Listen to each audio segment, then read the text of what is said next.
ನಂಜನಗೂಡು ನಗರದ ಅಂಬೇಡ್ಕರ್ ಪ್ರತಿಮೆ ಮುಂಭಾಗದಲ್ಲಿ ಜಮಾಯಿಸಿದ ನೂರಾರು ರೈತರು ಅಂಬೇಡ್ಕರ್ ಪ್ರತಿಮೆಗೆ ಮಾಲಾರ್ಪಣೆ ಮಾಡಿ ಪಟ್ಟಣದ ರಾಷ್ಟ್ರಪತಿ ರಸ್ತೆಯ ಮೂಲಕ ತಾಲೂಕು ಆಡಳಿತ ಭವನದವರೆಗೆ ರಾಜ್ಯ ರೈತ ಸಂಘ ಮತ್ತು ಹಸಿರು ಸೇನೆ ರಾಜ್ಯ ಕಾರ್ಯಾಧ್ಯಕ್ಷ ಟಿಆರ್ ವಿದ್ಯಾಸಾಗರ್ ನೇತೃತ್ವದಲ್ಲಿ ಬೃಹತ್ ಕಾಲ್ನಡಿಗೆ ಜಾಥಾ ನಡೆಸಿ ಜಿಲ್ಲಾ ತಾಲೂಕು ಆಡಳಿತ ಮತ್ತು ಶಾಸಕರು ಜಿಲ್ಲಾ ಉಸ್ತುವಾರಿ ಸಚಿವರ ವಿರುದ್ಧ ಧಿಕ್ಕಾರದ ಘೋಷಣೆಗಳನ್ನು ಕೂಗಿ ಆಕ್ರೋಶ ವ್ಯಕ್ತಪಡಿಸಿದರು.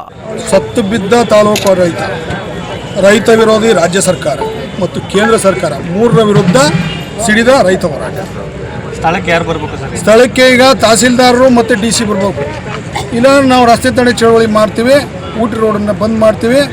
ಈಗಾಗಲೇ ಇಂಟೆಲಿಜೆನ್ಸಿ ಮುಖಾಂತರ ಮಾಹಿತಿ ಕೊಟ್ಟಿದ್ದೀವಿ.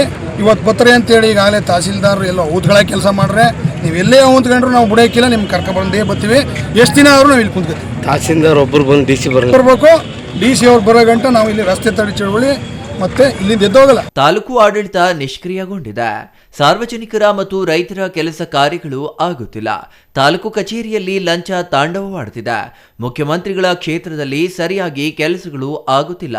ಇನ್ನುಳಿದ ಕ್ಷೇತ್ರಗಳ ಗತಿಯೇನು? ಕಚೇರಿಯಲ್ಲಿ ತಹಸೀಲ್ದಾರ್ ಸಿಗುವುದೇ ಇಲ್ಲ.